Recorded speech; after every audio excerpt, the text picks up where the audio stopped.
का। चलिए शामिल करते हैं एक्सपर्ट्स को, लेते हैं राय उनकी निफ्टी पर और शुरुआत करें हम एंजल ब्रोकिंग के टेक्निकल एक्सपर्ट के साथ में। और हमारे साथ समित चौहान जुड़ रहे हैं, उनसे पूछा जाए। बताएं समित, क्या ट्रेड लेना चाहिए इस वक्त निफ्टी पर? देखिए अनिल जी, लास्ट 2 दिन में हमने अच्छा खासा करेक्शन देखा है 7500 के लेवल से। हालांकि इमीडिएटली 7350 टूटेगा ये हमारा मानना नहीं था, बट टूट गया। बट हमारा यही मानना है कि वीकली पे जो 7250 का एक स्ट्रॉन्ग सपोर्ट बन गया है वो इतना आसानी से ब्रेक नहीं होगा। तो यहाँ पे हम शॉर्टिंग के साइड पे तो नहीं जाएंगे। इनफैक्ट ट्रेडर्स को कॉन्ट्रैक्ट कॉल ले सकता है 7210 के एक स्टॉप लॉस से, और ऊपर की तरफ जब भी हम 7350 के ऊपर क्लोज देंगे वापस, ये ऊपर की तरफ मोमेंटम स्टार्ट हो सकता है। तो वो एक एंटिसिपेट करके हम यहाँ पे बाय कॉल ही रिकमेंड करेंगे 7210 के स्टॉप लॉस के साथ, और टारगेट हमारा 7400 7420 के आसपास होगा। ओके, तो ये है राय हमारे पहले एक्सपर्ट की तरफ से। और कहना है समित की खरीदारी कीजिए इस कमजोर बाजार में। 7210 का स्टॉप लॉस थोड़ा दूर है, लेकिन वही ठीक रहेगा। 7420 तक उन्हें लग रहा है एक बार की फिर बाजार जाने की कोशिश कर सकता है। फर्स्ट स्टेप कैपिटल के कृणाल दायमा हमारे अगले एक्सपर्ट हैं निफ्टी पर राय देने के लिए। बताएं कृणाल, क्या है आपकी राय? Good afternoon Anil ji. अनिल जी, मैं समझता हूँ कि ट्रेंड के साथ ही जाना चाहिए। इनफैक्ट पिछले काफी महीनों से हम देख रहे हैं कि काफी टाइम ट्रेडर्स बॉटम फिशिंग करने की कोशिश करते हैं और कहीं ना कहीं फंस जाते हैं। मैं समझता हूँ कि ट्रेंड को फॉलो करना चाहिए और ट्रेंड के साथ ही जाएंगे। मैं समझता हूँ कि करंट लेवल के आसपास करीब 7300 लेवल के आसपास यदि आपको शॉर्टिंग करने का एक मौका मिलता है तो वहां पे शॉर्ट पोजीशन बनाई जा सकती है। 7355 का एक स्टॉप लॉस हम प्लेस करेंगे, और नीचे में मैं समझता हूं कि हाफ पोजीशन जो है वो 7250 के आसपास कवर कर सकते हैं, और बाकी की हाफ पोजीशन 7210 के टारगेट के लिए प्ले कर सकते हैं। ओके, तो ये राय है कृणाल की। शॉर्ट करेंगे निफ्टी, 7355 स्टॉप लॉस का लेवल है, और नीचे उन्हें लगता है 7210 आएगा, वहां पर वो अपनी शॉर्ट पोजीशन को करेंगे कवर। अगले एक्सपर्ट हैं हमारे साथ इस वक्त फोन लाइन पर simivomik.com की सिमी भौमिक, ले ली जाए उनकी भी राय। बताइए सिमी।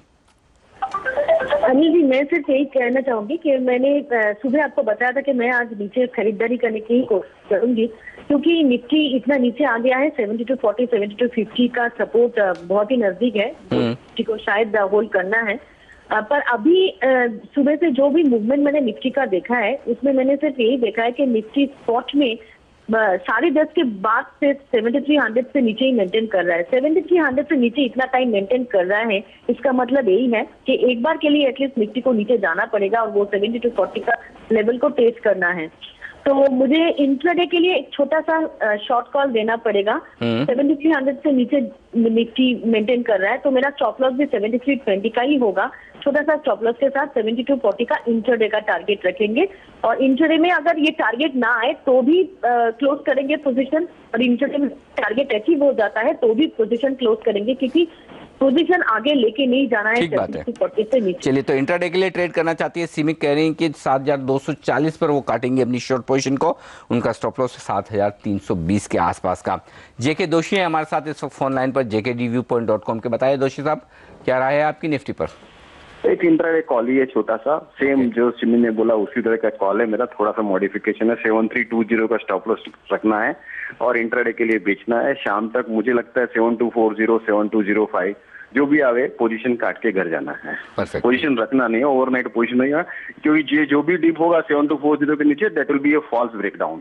चलिए, तो ओवरनाइट पोजीशन न दोषी साहब रखना चाहते हैं और न ही सिमी, बेचकर जाएंगे निफ्टी को, लेकिन सिर्फ इंट्राडे के लिए 7320 का स्टॉप लॉस, जो कि आज की हाई का है लेवल, और नीचे की तरफ 7240 7205। चलिए, पंजाब नेशनल बैंक पीएनबी के रिजल्ट, ग्रोस एनपीए 8.47% आपकी स्क्रीन पर फ्लैश होते हुए दिख रहे हैं। नंबर्स पर मैं आपको पूरे विस्तार में बताऊंगा, बस बने रहिए हमारे साथ। इस वक्त अब 4.5% का बड़ा कट आता दिख रहा है पीएनबी पर नतीजों के बाद। तो नतीजे आपकी स्क्रीन पर फ्लैश होते हुए इस वक्त पीएनबी के मुनाफा 51 करोड़, मात्र 700 करोड़ का हमारा अंदाजा था, और उसके सामने सिर्फ 51 करोड़ का मुनाफा, तो बेहद कमजोर नतीजे उस लिहाज से कहे जा सकते हैं कि नंबर्स मुनाफे के लिहाज से बहुत ही कम आंकड़ा इस वक्त नजर आएगा आपको। चलिए, तो ये है पहला नंबर आज निफ्टी की 4 दिग्गज कंपनियों में से आता हुआ, और यहाँ पर आप देख सकते हैं कि नंबर्स इस वक्त जो आ रहे हैं वो कमजोरी की तरफ इशारा कर रहे हैं। मुनाफा काफ़ी तेज़ी से घटता हुआ नजर आ रहा है, सिर्फ 51 करोड़ के आसपास का मुनाफे का आंकड़ा इस वक्त आप देख सकते हैं। बाकी सारे आंकड़े मैं डिटेल में आपके लिए लेकर आऊँगा, लेकिन इस वक्त देखिए 8.47% ग्रोस एनपीए, ये इस वक्त का आंकड़ा आप देख सकते हैं, जो कि काफ़ी ज़बरदस्त, काफ़ी बड़ा आंकड़ा कहा जा सकता है कि पीएनबी में एनपीए काफ़ी तेज़ी से बढ़कर आते हुए दिख रहे इस वक्त। हमारे साथ हमारी रिसर्च एनालिस्ट पूजा त्रिपाठी जुड़ रही है, जो बैंकिंग सेक्टर को काफ़ी करीबी से ट्रैक करती है और इन नतीजों को भी।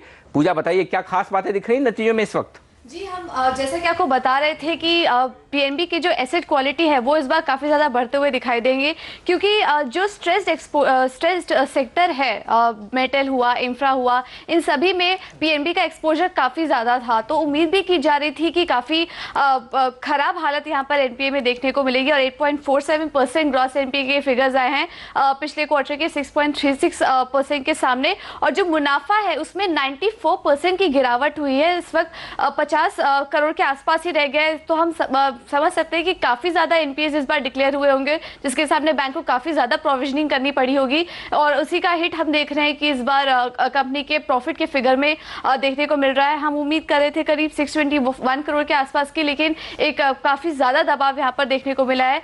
मैनेजमेंट की अभी थोड़ी देर में प्रेस कॉन्फ्रेंस होंगी, जिसमें कि बाकी सारी डिटेल्स पता चलेंगी, किस तरह के एसेट्स यहाँ पर डिक्लेयर किए गए हैं। लेकिन माना जा रहा है कि जो जितने भी अकाउंट्स हैं वो शायद आयरन एंड स्टील में से ही होते हुए दिखाई देंगे। इन्हीं के खिलाफ शायद इन्हीं के सामने प्रोविजनिंग होती हुई दिखाई दे सकती है, जैसा कि आईसीआईसीआई ने भी किया था।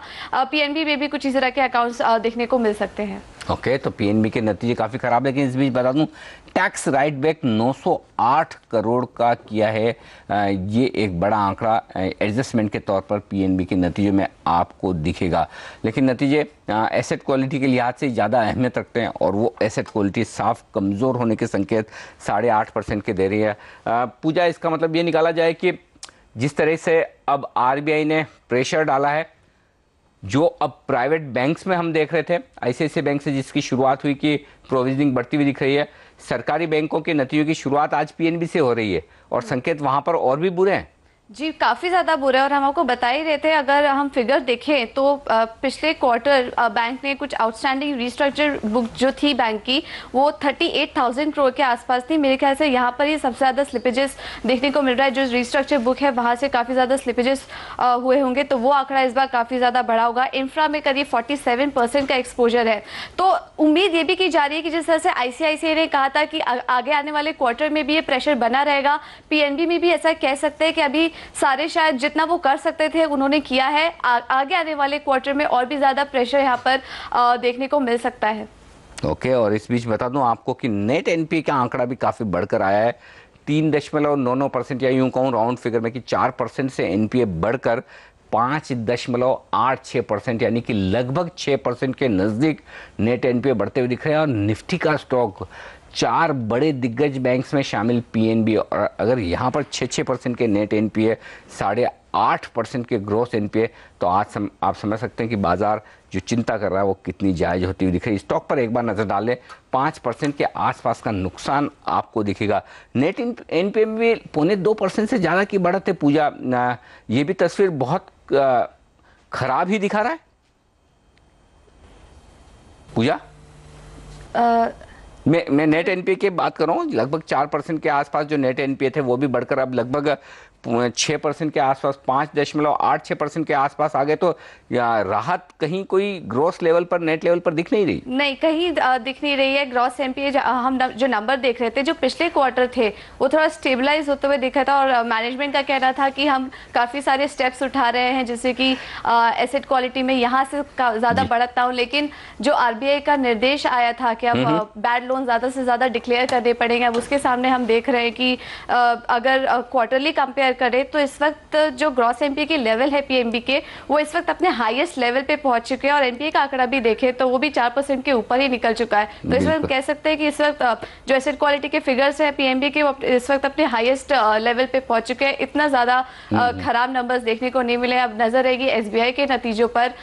उसका भी इस बैंक का भी एक्सपोजर काफी ज्यादा है इन सभी स्ट्रेस में, तो वहां पर किस तरह का परफॉर्मेंस देखने को मिलता है, अगली नजर हमारी एसबीआई के ही नतीजों पर होगी कि उधर से किस तरह का प्रदर्शन इस बार देखने को मिलता तो है। इसी हफ्ते सारे सरकारी बैंक अपने नतीजे पेश करेंगे, एक के बाद एक बड़ा एक्शन वहां रहने वाला है, लेकिन फिलहाल शुरुआत पीएनबी की तरफ से थोड़ी कमजोरी वाली होती दिख रही है। बता दूं वायदा कारोबार की सिचुएशन 4-4.5% स्टॉक मजबूत, 17% ओपन इंटरेस्ट में बढ़त, 46 लाख शेयर नए जुड़े हैं वायदा कारोबार में ओपन इंटरेस्ट में। इससे आप अंदाजा लगा सकते हैं कि किस तरह की शॉर्ट्स नतीजों से पहले और अब बनी है। अविनाश गौरक्षकर हमारे साथ हैं इस वक्त, प्रिसीजन इन्वेस्टमेंट्स के हेड ऑफ रिसर्च, और जो बैंकिंग शेयरों को, बैंकिंग स्टॉक्स को, पीएनबी को काफी नजदीकी से ट्रैक करते हैं। अविनाश, क्या कहेंगे इन नंबर्स को देखकर?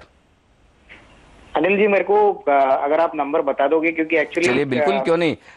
मुनाफा 51 करोड़, हमारा अंदाजा था 750 करोड़ का। चलिए मुनाफे को तो एक बार छोड़ भी दें, लेकिन जो ग्रोस एनपी है वो 8.5% पर आए हैं अविनाश, और नेट एनपी भी 4% से बढ़कर 5.86%, या आपके लिए कहूँ कि राउंड फिगर 6% के आसपास नेट एनपीए और 8.5% के आसपास के ग्रोस एनपीए जो 6.25% से बढ़े। और पूजा अभी बता ही रही थी, अब तक के सबसे कमजोर एसेट क्वालिटी पीएनबी की तरफ से। नहीं, मेरे ख्याल से डेफिनेटली ये काफी चिंताजनक नंबर्स है। एसेट क्वालिटी अगर 8.5% ग्रॉस लेवल तक और 6% नेट लेवल पे जाता है, तो उसका मतलब ये है कि काफी प्रोविजनिंग इस क्वार्टर में हुई है, और आने वाला क्वार्टर भी शायद मेरे ख्याल से स्ट्रेसफुल रहना चाहिए। आई थिंक जैसे बाकी सारे पीएसयू बैंक्स में पहले से जो खतरा बैठा था कि शायद इस क्वार्टर में प्रोविजनिंग ज्यादा बढ़ेगी, क्योंकि एसेट क्वालिटी वैसे भी स्ट्रेस में थी, तो ये डेफिनेटली काफी डिसअपॉइंटिंग है। अनिल जी, मुझे लग रहा है कि आने वाले दिनों में जिस प्रकार की पिटाई हमने पीएनबी में देखी है, शायद और थोड़ा पिटाई का सिलसिला इसमें और जारी रह सकता है। अच्छा, ये बताएं अविनाश की ये सारी जितनी प्रोविजनिंग वगैरह का डर, ये जो खतरा था, वो सब इनमें हो गया होगा, या फिर अभी एक आध तिमाही और देखना होगा एसेट क्वालिटी, या फिर मैनेजमेंट की कमेंट्री सुननी होगी कि वो क्या कहते हैं निवेश करने के पहले? क्या कहा जाए, क्या आकर्षक है इन लेवल पर कि 90 के नीचे देखकर तो ऐसा लगता है कि इतना सस्ता मिल रहा है शेयर?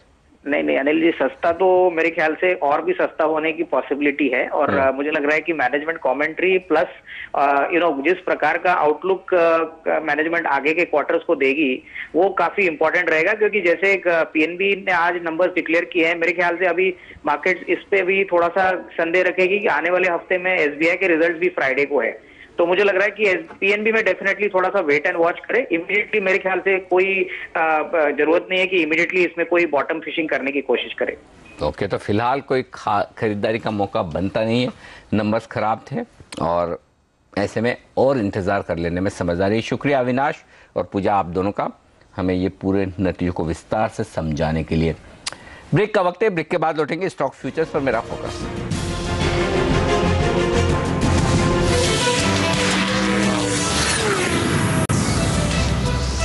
एंजल ब्रोकिंग के समित चौहान हमारे साथ हैं और लेते हैं उनकी स्टॉक फ्यूचर्स की पिक्स। रिलायंस खरीदने की राय है उनकी लिस्ट में सबसे ऊपर, बताएं समित।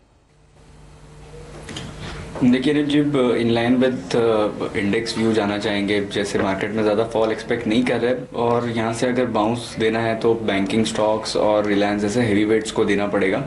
तो रिलायंस की अगर बात करें तो चार्ट स्ट्रक्चर वैसे भी पॉजिटिव है, अगर ब्रॉडर व्यू से देखें ट्रेंड क्लियरली अपवर्ड्स है। रिसेंटली जो उसमें अच्छी खासी जो रैली आई थी वो रिट्रेस हुई है 50% से, और हमें 940 950 के आसपास अच्छा खासा सपोर्ट देख रहा है। तो हम यहाँ पे इसके लिए उसमें बाइंग की सलाह देंगे। एक स्टॉप लॉस 915 के आसपास होगा, और हम एक्सपेक्ट कर रहे हैं अगर ये बाउंस एक्सटेंड होता है तो 1030 के लेवल्स आ सकते हैं। ये 2 से 3 दिन का व्यू नहीं रहेगा, मे बी 1 और 2 वीक्स के व्यू से यहाँ पे इसमें बाइंग की जा सकती है। ओके, सीमेंस ये दूसरा स्टॉक जहाँ पर खरीदारी करने की राय आपकी? यस, देखिए अगर इसका हम वीकली चार्ट स्ट्रक्चर देखें तो ये लास्ट कुछ महीनों से एक फॉलिंग वेज पैटर्न में मूव हो रहा था, और अभी जो लास्ट 2-3 वीक्स के अगर प्राइस एक्शन देखें तो लोअर एंड के आसपास उसको सपोर्ट मिल रहा था, अराउंड 990,000 ये उसका लोअर एंड है, और वहाँ से इसने अच्छी खासी एक रिकवरी दी है।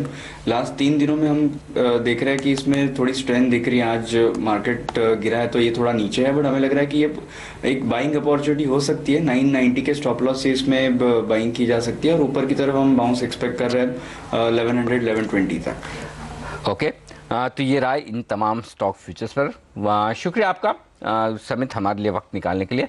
छोटा सा ब्रेक, जल्द लौटेंगे।